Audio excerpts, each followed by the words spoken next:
Depuis 3 dimanches déjà, je suis en train de vous parler de cette série, de cette mini-série de 4 dimanches que j'ai donné comme titre Nous différents de ne.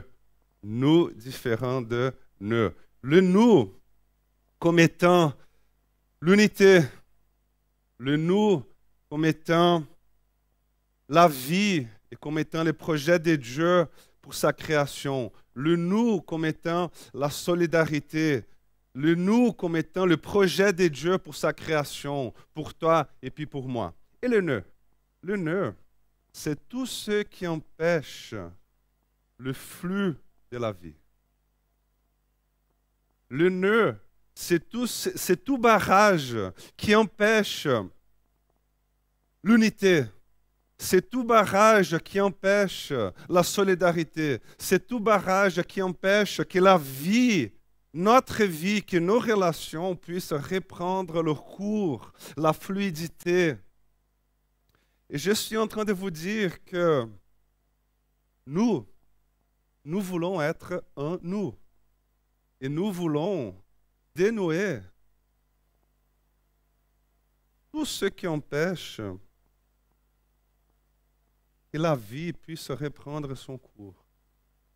Tout ce qui empêche, qui bloque que la vie puisse reprendre sa fluidité.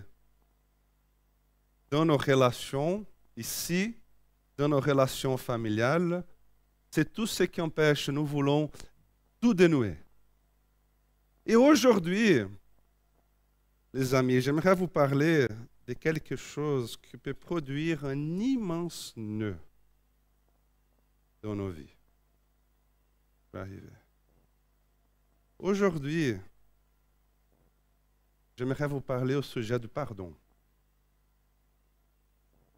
Et c'est un immense nœud qui peut se produire dans nos vies, dans nos relations, et qui peut empêcher que nous soyons un nous. C'est pourquoi le texte que je vais choisir de vous lire ce matin, c'est Lévitique. C'est en fait le texte comme porte d'entrée pour notre discussion de ce matin. C'est Lévitique, le chapitre 19, le verset 18.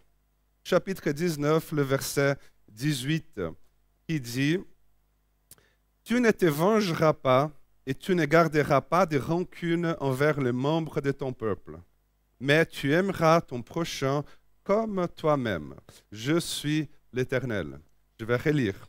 « Tu ne te vengeras pas et tu ne garderas pas de rancune envers les membres de ton peuple, mais tu aimeras ton prochain comme toi-même. Je suis l'Éternel. » Amen. La première question que je me suis posée en lisant ce texte, ce verset en tout cas, c'est pourquoi ce commandement d'aimer mon prochain est-il lié avec vengeance et rancune? C'est très intéressant. Vengeance et rancune, ensuite le commandement d'aimer mon prochain. Dans les commentaires rabbiniques, moi j'aime bien la littérature des rabbins, dans les commentaires rabbiniques, les rabbins ils disent que tu ne vengeras pas ton prochain, tu ne vengeras pas et tu ne garderas pas de rancune envers ton prochain. Pourquoi? Parce que ton prochain et toi-même, vous partagez de la même condition humaine. C'est comme si tu es là en train de couper une carotte et puis ta main droite, elle coupe ta main gauche. Et puis, la chose la plus bête que tu peux faire, c'est de prendre le couteau avec ta main gauche et couper ensuite ta main droite. C'est ridicule. Si ta main droite a fait le mal à ta main gauche, et ensuite tu prends le couteau avec ta main gauche et tu coupes ta main droite, c'est toi en train de te couper toi-même.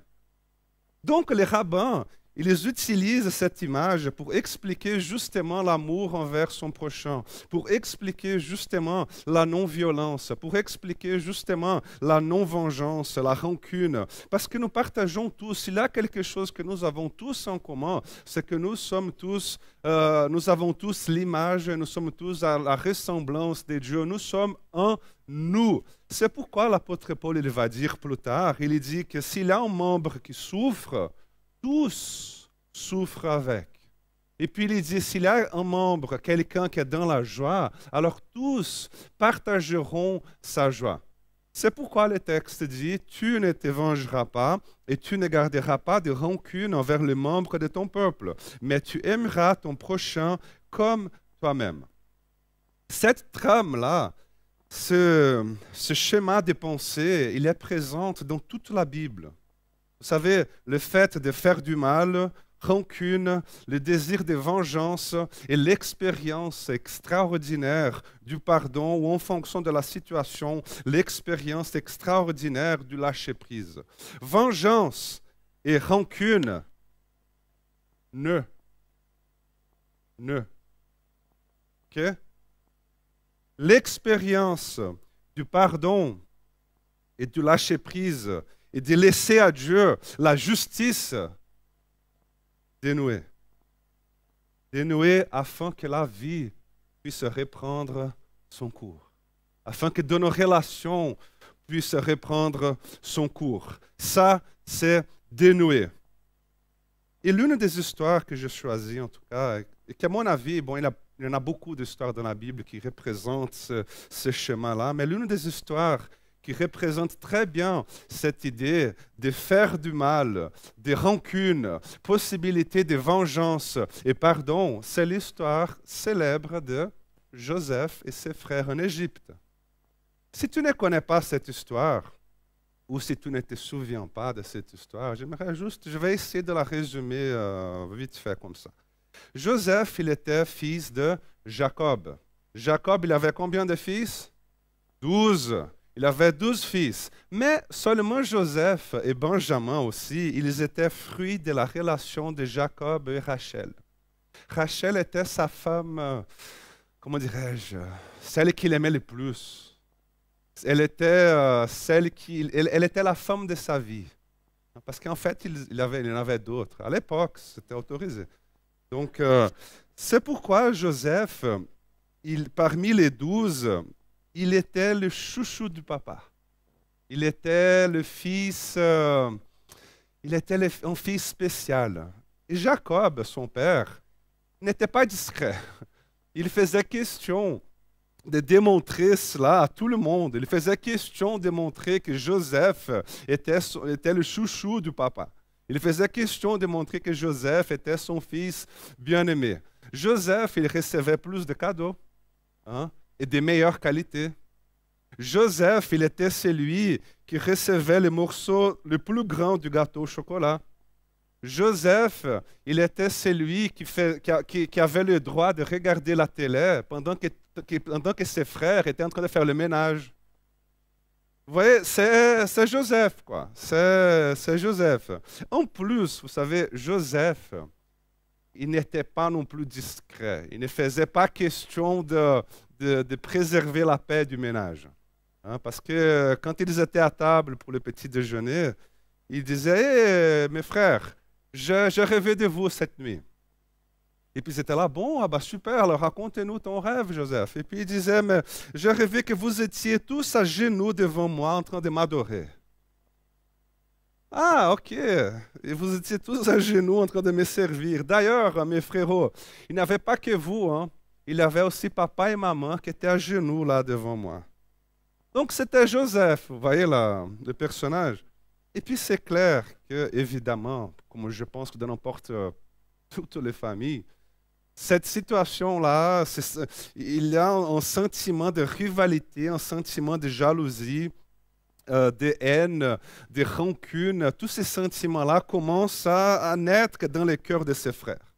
Jusqu'au jour où ses frères, ils étaient tous dans un champ, et puis ils ont décidé de tuer Joseph. Ils ont décidé de tuer Joseph. Mais pour une raison ou une autre, je ne vais pas entrer dans les détails ici, ils abandonnent le plan de tuer Joseph et puis ils finissent par le vendre en Égypte en tant qu'esclave. Et donc Joseph, il part en Égypte. Et puis une fois en Égypte, quelques années plus tard, Joseph, il devient le deuxième homme le plus important de tout l'Empire. Joseph, il était juste au-dessous de Pharaon, au niveau de l'hiérarchie là. Et puis, il est arrivé à cette position parce qu'il interprétait les rêves. Il avait ces dons d'interpréter des rêves. Et puis, il interprète les rêves de Pharaon. En tout cas, les rêves les plus connus, c'est celui de 7 vaches maigres et 7 vaches grasses. Et puis, dans son rêve, il interprète cela comme étant 7 ans de prospérité et 7 ans de famine. Et puis, Joseph, après ses rêves, il élabore tout un plan, un business plan.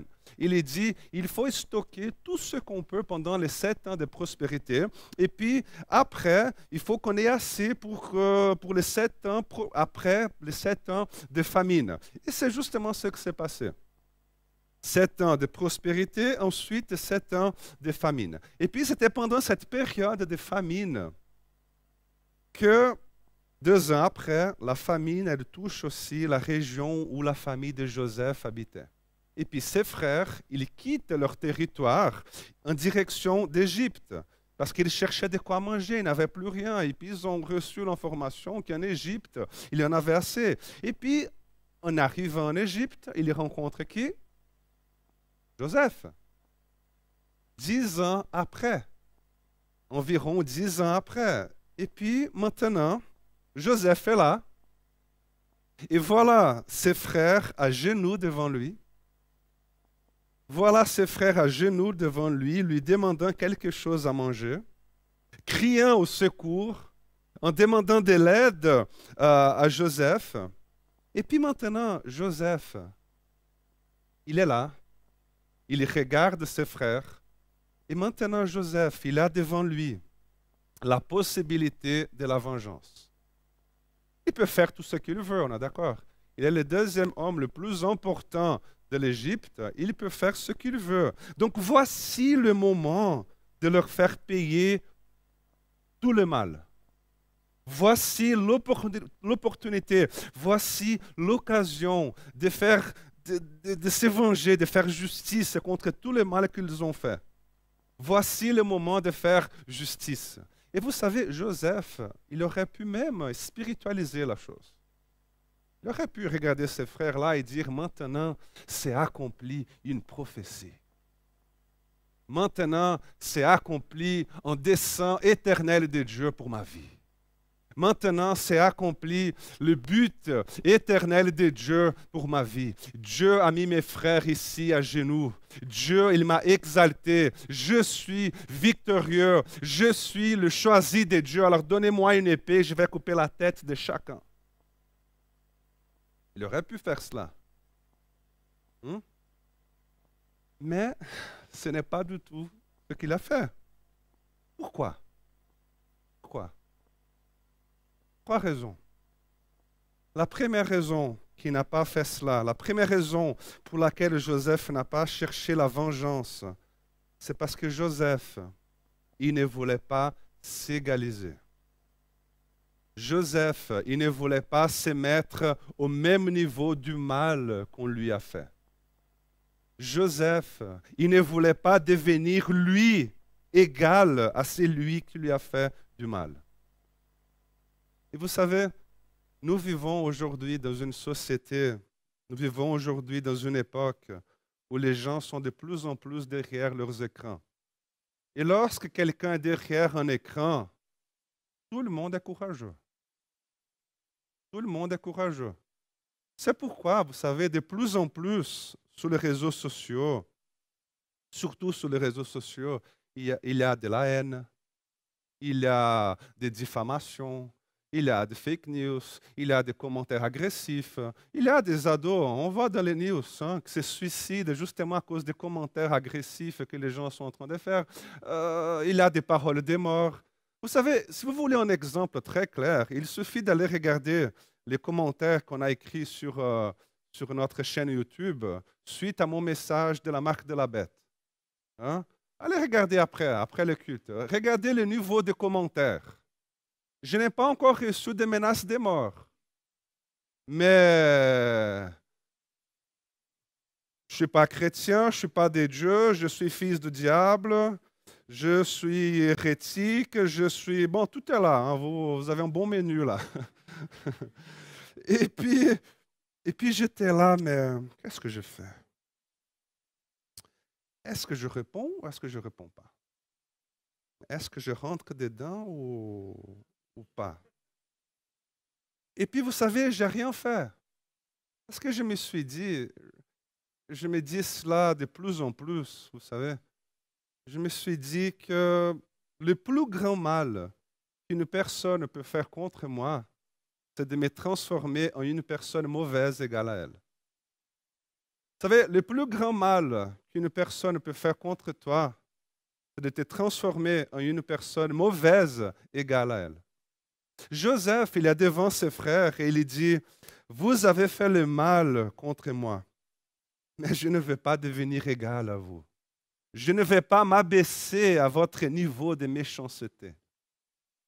Je ne vais pas m'abaisser à votre niveau là. Et vous savez, lorsque nous avons ce sentiment et lorsque nous avons cette envie de vengeance, de méchanceté, de vouloir payer le mal par le mal, lorsque nous avons ces sentiments-là, tous ces sentiments-là, et nous les laissons aller, le mal s'installe en nous. Et nous sommes contaminés par le mal. L'amertume nous habite, la rancune enlève notre paix, la rancune enlève notre nuit de sommeil, et nous finissons par traiter méchamment tout le monde. Pourquoi? Parce que la question n'est plus cette personne-là qui m'a fait du mal. La question maintenant, c'est le mal qui habite désormais en moi. Vous savez? Et je commence à regarder les autres personnes, je commence à regarder tout le monde avec méfiance, en pensant qu'elles sont aussi mauvaises. Et j'entre en relation avec les autres d'une manière compétitive. Et je commence à développer des mécanismes de défense parce que je présume que le mal qui habite au-dedans de moi habite aussi dans l'autre. Donc, quand Joseph dit qui ne va pas payer le mal par le mal, c'est comme s'il disait, je ne veux pas devenir mauvais. Je ne veux pas et je ne peux pas devenir mauvais. C'est la première raison. La deuxième raison pour laquelle je pense que Joseph n'a voulu chercher ni vengeance ni rancune, c'est entre se venger et préserver l'unité, entre se venger et préserver les relations, Joseph a choisi les relations. Parce que lorsque nous payons le mal par le mal, lorsque nous nous vengeons, lorsque nous faisons justice par nous-mêmes, nous avons une fausse sensation que maintenant la chose est réglée. Mais les amis, ce n'est pas du tout vrai. Ce n'est pas du tout vrai. Et puis je fais juste une petite remarque ici, une petite parenthèse, que Joseph, il ne s'est pas vengé, c'est vrai. Mais il n'a pas fait non plus comme si de rien n'était. Il a fait connaître sa colère. Il a fait connaître qu'il était fâché. Ensuite, et suite à un signe clair qui montrait que ses frères étaient vraiment repentis de leurs actions, Joseph, à ce moment-là, il a choisi l'unité et il a choisi les relations. Parce que sinon, vous savez, quand nous faisons le mal à quelqu'un, quand nous nous vengeons, même si ici, dans notre tête, même si ici, dans notre conscience, nous trouvons plusieurs bonnes raisons pour le faire, pour faire ce mal, ce que nous faisons en fait, c'est de nous éloigner des gens. Pour Joseph, payer le mal par le mal signifierait s'éloigner encore plus. Et lorsque nous avons ces sentiments de vengeance, de rancune, de mal au-dedans de nous, et lorsque nous entrons en relation d'une manière mauvaise, que se passe-t-il? Nous nous éloignons. Nous nous éloignons, nous nous éloignons, nous nous éloignons, et nous arrivons dans un endroit très difficile. Nous arrivons dans un endroit que j'appelle solitude.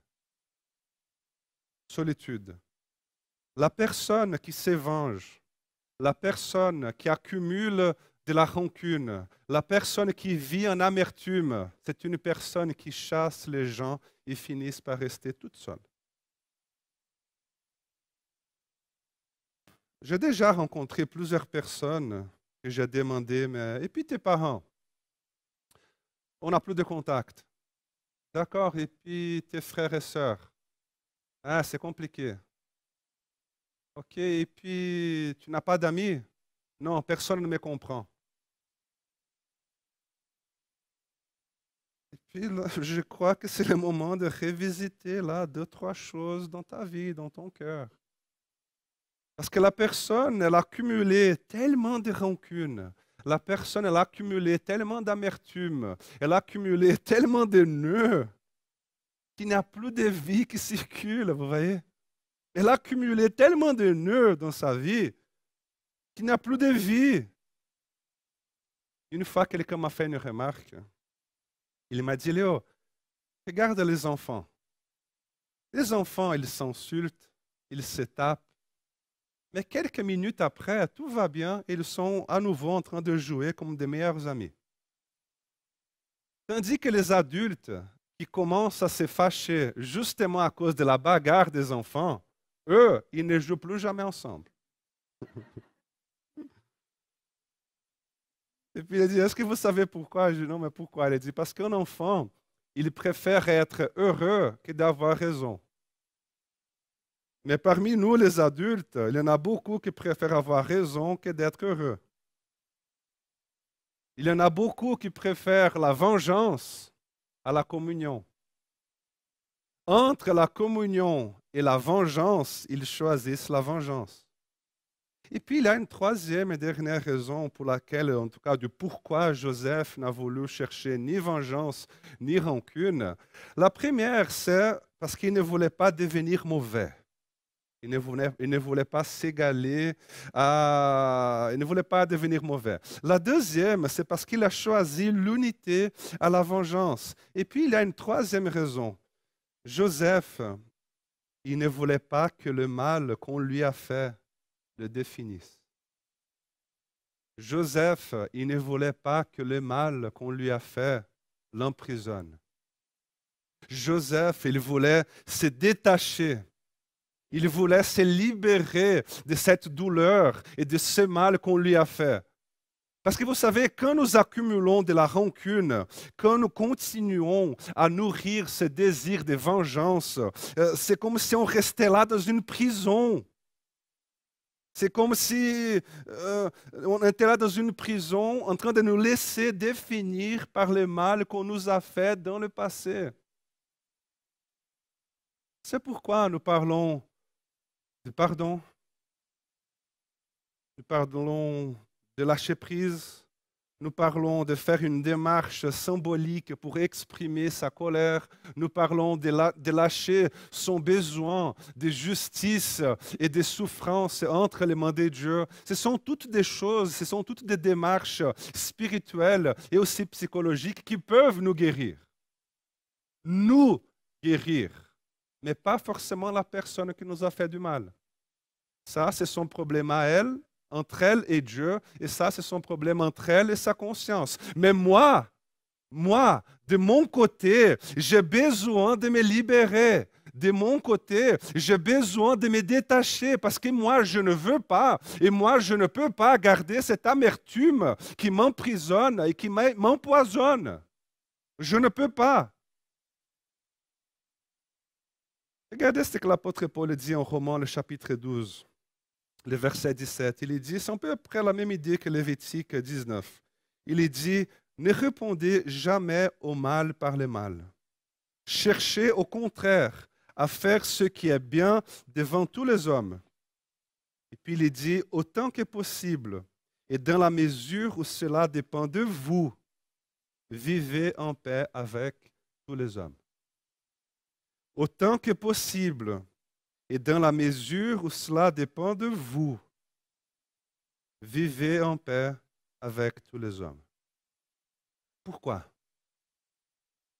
Parce que ce n'est pas possible de vivre en paix avec tous. Pourquoi? Parce que parfois, le tous ne veulent pas vivre en paix avec nous. Parfois, le tous nous blesse, nous abuse, vole notre paix. Et pire, vous savez, pire qu'abuser, pire que blesser, pire que voler notre paix nos nuits de sommeil, c'est quand ils s'en fichent. c'est quand il s'en fiche. C'est quand il diminue encore la situation. C'est quand il dit, non, c'était pas grave.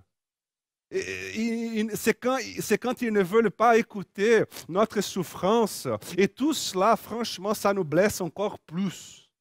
Parce qu'on n'est pas entendu de notre souffrance. Alors, qu'est-ce qu'on fait?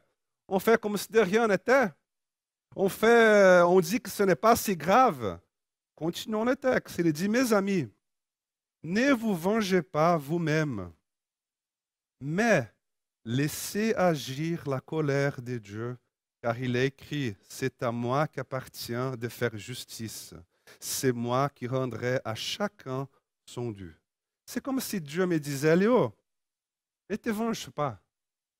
Ne te venge pas. Laisse Dieu s'en occuper. Laisse le juste juge s'en occuper.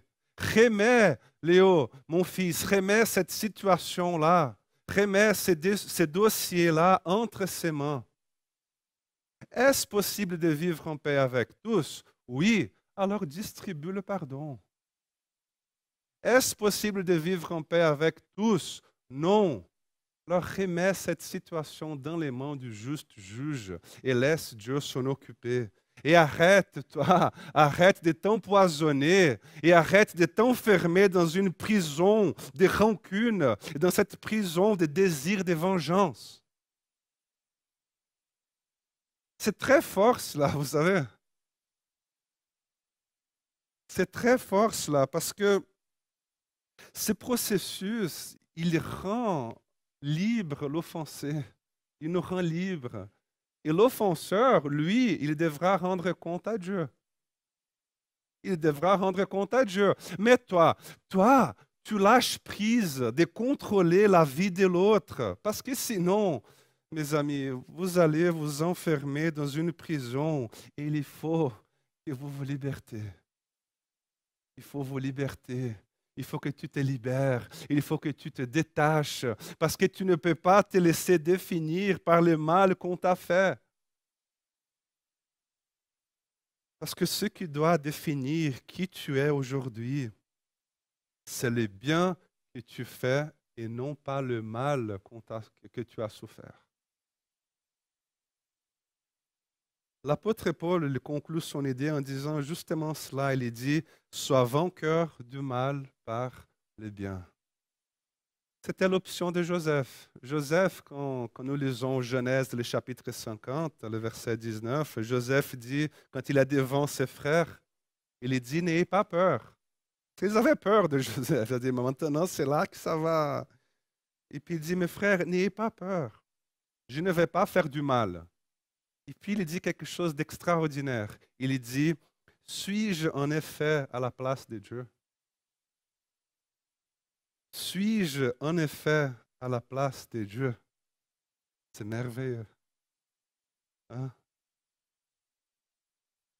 Vous savez, d'avoir ce sentiment-là, de pouvoir nous reposer, de pouvoir respirer et dire merci Seigneur parce que le mal, il a frappé ma porte, mais il ne m'a pas vaincu. Merci Seigneur parce que le mal, il a frappé ma porte, mais il ne m'a pas fait devenir méchant. De dire merci Seigneur parce que j'ai des personnes avec moi. Je n'ai pas laissé la rancune.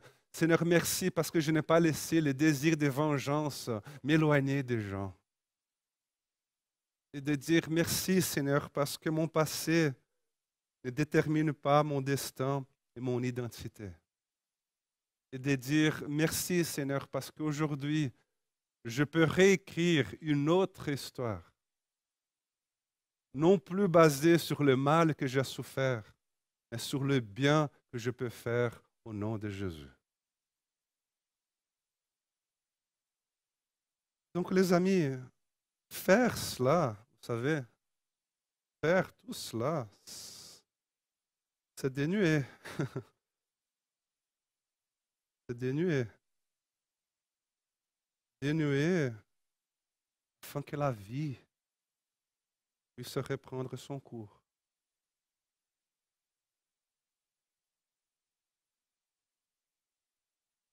dénouer afin que la vie puisse reprendre sa fluidité, afin que nous soyons en nous et que tous les nœuds qui existent parmi nous et en nous soient dénoués.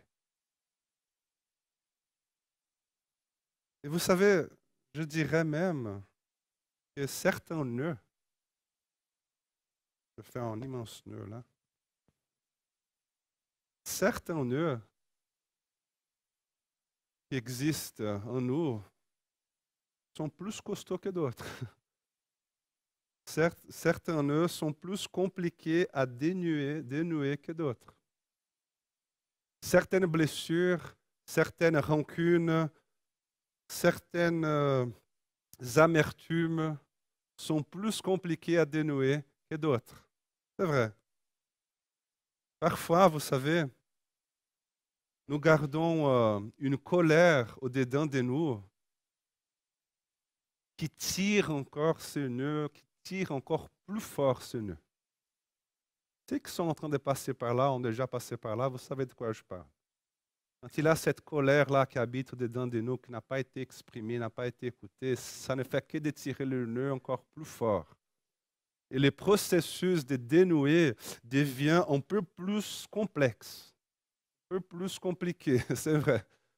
C'est pourquoi j'aimerais juste vous encourager à une chose. Dans cette église ici, nous avons des personnes capables de vous aider et de vous suivre dans ce processus.